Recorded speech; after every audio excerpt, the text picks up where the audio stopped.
Cheers.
To be or not to be? That is the question. Whether 'tis noble in the mind to suffer the slings and arrows of outrageous fortune, or to take arms against the sea of troubles, and by opposing in them, to die, to sleep, no more. And by sleep we say to end the heartache and the thousand natural shocks that flesh is heir to. 'Tis a consummation devoutly to be wished. To die, to sleep, perchance to dream. Aye, there's the rub. For in that sleep of death, what dreams may come, when we have shuffled off this mortal coil, must give us pause. There's the respect that makes calamity a so long life. For who would bear the whips and scorns of time? The oppressor's wrong, the proud man's contumely, the pangs of despised love, the law's delay, and the insolence of office, and the spurns that patient merit of the unworthy takes, when he himself might quietest make with a bare bakken? Who would Fartles bear to grunt and sweat under a weary life, but that the dread of something after death, that undiscovered country from whose bourne no traveler returns, puzzles the will and makes us rather bear those ills that we have than fly to others we know not of. Thus, conscience does make cowards of us all, and thus the native hue of resolution is sicklied over with a pale cast of thought. An enterprise of great pitch in a moment, with this regard, their currents turn awry and lose the name of action. Shh, soft you now, the fair Ophelia, nymph, in all thy orisons be all my sins remembered.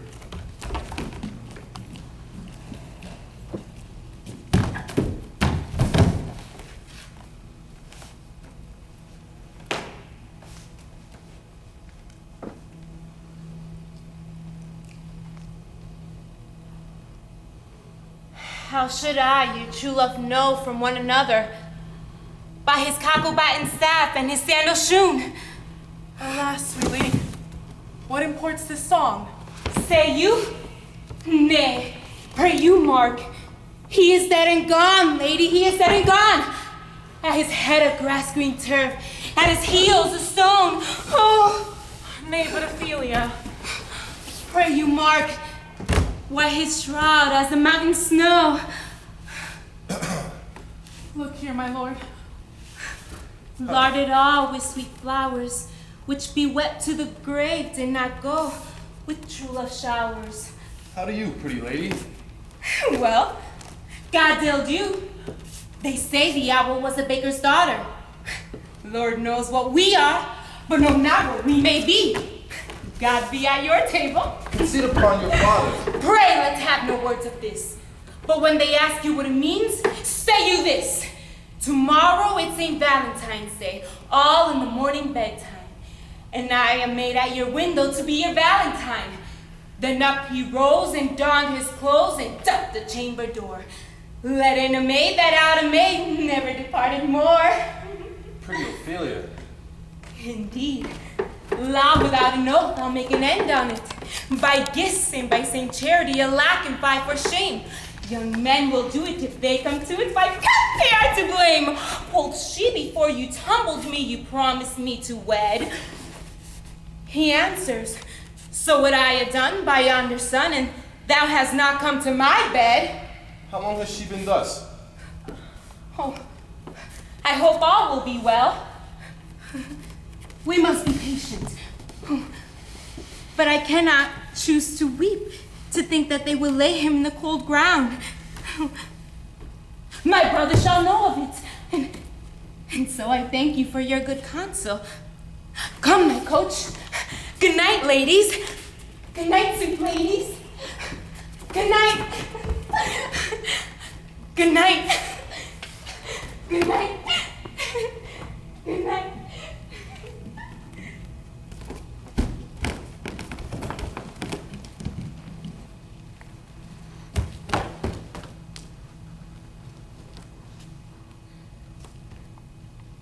There is a willow, grows aslant a brook, that shows his hoary leaves in the glassy stream. There, with fantastic garlands, did she make of crowflowers, nettles, daisies, and long purples, that liberal shepherds give a grosser name, but our cold men do dead men's fingers call them. There, on the pendant, bows her coronet weeds, clambering to hang. An envious sliver broke, and down her weedy trophies in herself fell in the weeping brook. Her clothes spread wide and mermaid-like, while they bore her up, at which time she chanted snatches of old tunes as one incapable of her own distress. Or like a creature, native and endued into that element. But long it could not be, until her garments, heavy with their drink, pulled the poor wretch from melodious lay to muddy death.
The throstle with its notes so true, the wren of little quill. What angel wakes me from my flowery bed? The finch, the sparrow and the lark, the plain song cuckoo gray, whose note full many a man doth mark, and dares not answer nay. For indeed, who would set his wit to so foolish a bird? Who would give a bird the lie, though he cry cuckoo? Never so. I pray thee, gentle mortal, sing again. Mine ear is much enamored of thy note, so is mine eye enthralled to thy shape, and thy fair virtues force perforce doth move me to say on first view, to swear I love thee. Methinks, mistress, you should have little reason for that.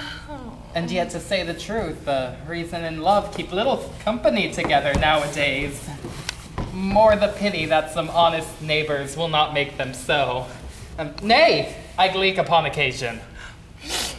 Thou art as wise as thou art beautiful. Not so neither, but if I had wit enough to get out of this wood, I'd have enough to serve mine own turn. Out of this wood do not desire to go. Thou shalt remain here, whether thou wilt or no. I am a spirit of no common rate. The summer still doth tend upon my state, and I do love thee. Therefore, go with me. I'll give thee fairies to attend on thee, and they shall fetch thee jewels from the deep, and sing while thou on pressed flowers dost sleep. And I will purge thy mortal grossness, so that thou, like an airy spirit, will go.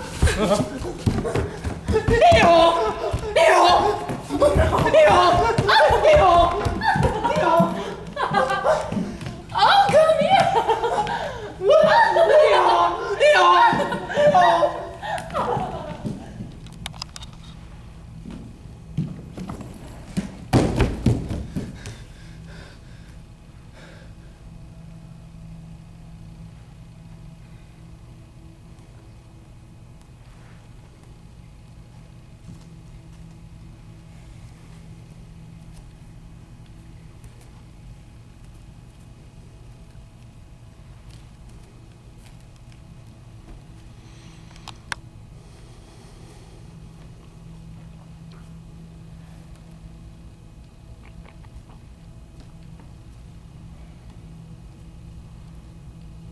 Now my charms are all o'erthrown,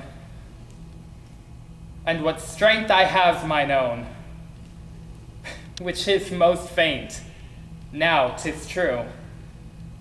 I must be here confined by you, or sent to Naples. Let me not, since I have my dukedom got, and pardon the deceiver, dwell in this bare island by your spell. But release me from my bands with the help of your good hands. Gentle breath of yours my sails must fill, or else my project fails, which was to please. Now, I want spirits to enforce, art to enchant, and my ending is despair, unless I be relieved by prayer, which pierces so that it assaults mercy itself and frees all faults, as you from crimes would pardoned be. Let your indulgence set me free.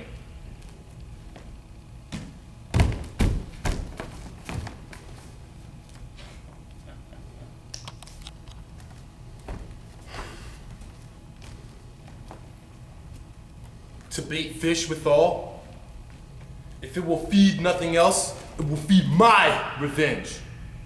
He hath disgraced me and hindered me $500,000. Laughed at my losses, mocked at my gains, scorned my nation, thwarted my bargains, cooled my friends, and heated mine enemies.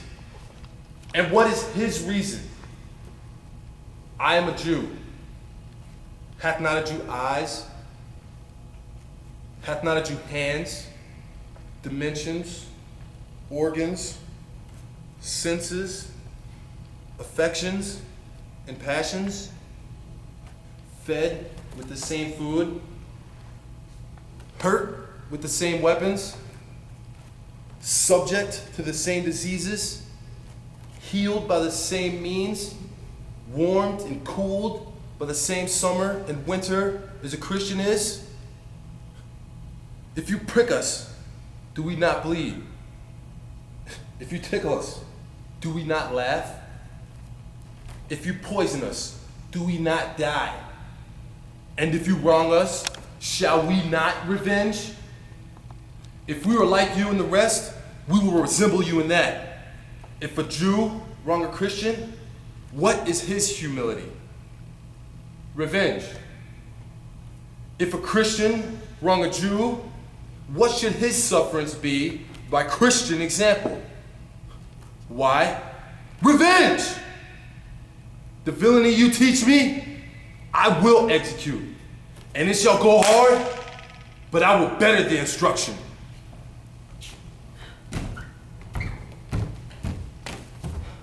He has almost supped. Why have you left the chamber?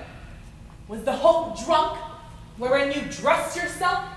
Hath it slept since, and wakes it now to look so green and pale at what it did so freely? From this time such I account thy love. Art thou feared to be the same in thine own act and valor as thou art in desire? Wouldst thou have that which thou esteemest the ornament of life, and live a coward in thine own esteem, letting eye dare not wit upon eye would, like the poor cat in the adage?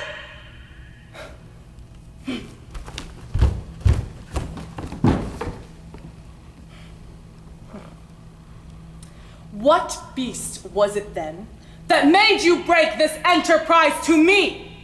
When you durst do it, then you were a man. And to be so much more than what you were, you'd make both. Nor time nor place did then adhere, and then you would make both. They have made themselves, and that their fitness now does unmake you. I have given suck, and know how tender 'tis to love the babe that milks me. I would, while it was smiling in my face, have plucked my nipple from its boneless gums and dashed the brains out. Had I so sworn as you have done this. If we should fail, screw your courage to the sticking place, and we'll not fail.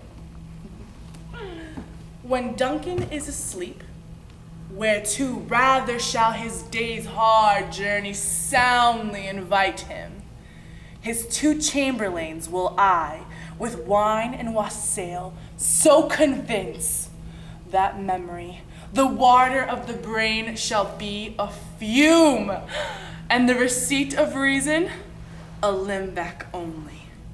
When in swinish sleep their drenched nature lies as in a death. What cannot you and I perform upon the unguarded Duncan? What not put upon his spongy officers that shall bear the guilt of our great quarrel?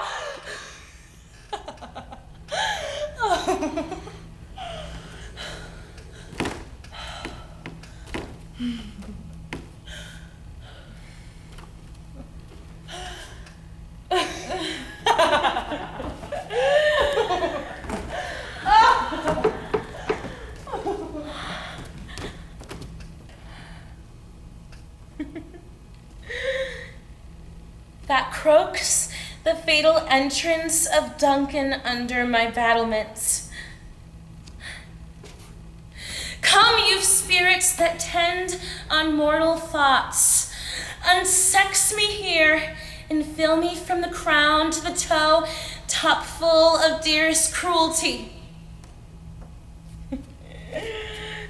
Make thick my blood, stop up all access and passage to remorse, that no compunctuous visitings of nature shake me from my fell purpose,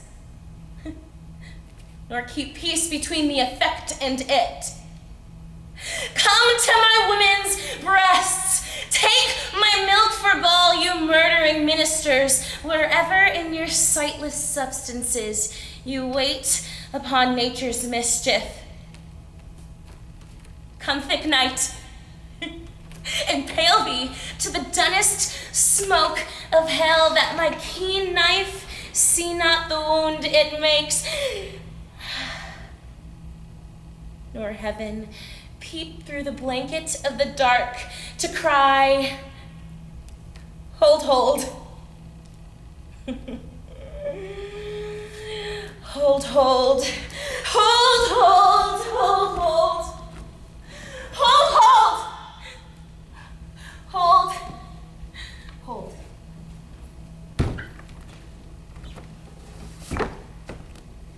Give me my robe. Put on my crown. I have immortal longings in me.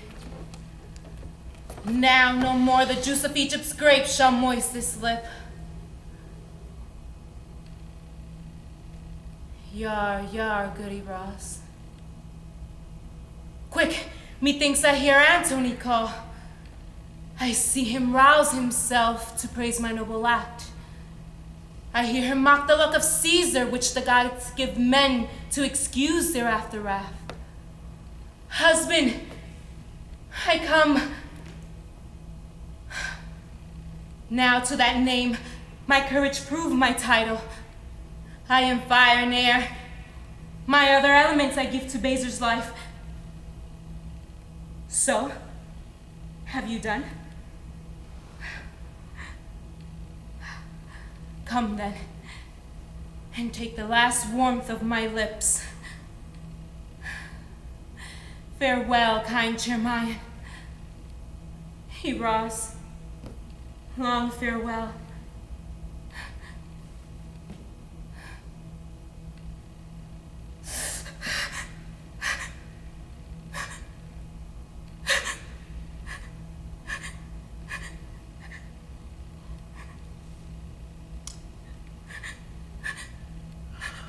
Have I the aspic in my lip? Dost fall? If thou and nature can so gently part, the stroke of death is as a lover's pinch, which hurts and is desired. Dost thus lie still? If thus thou vanishest,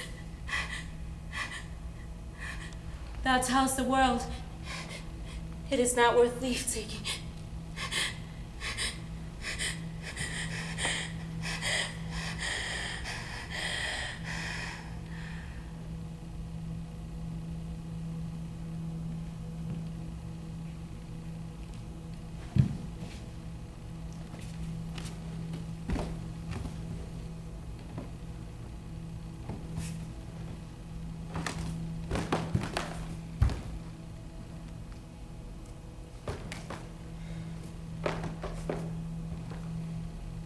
If we shadows have appeared, think but this, and all is mended, that you have but slumbered here, while these visions did appear. And this weak and idle theme, no more yielding but a dream. Gentles, do not reprehend. If you pardon, we will mend. And as I am an honest puck, if we have unearned luck, not escape the serpent's tongue. We shall make amends ere long, else the puck a liar call. So good night unto you all. Give me your hands if we be friends. And Robin shall restore amends.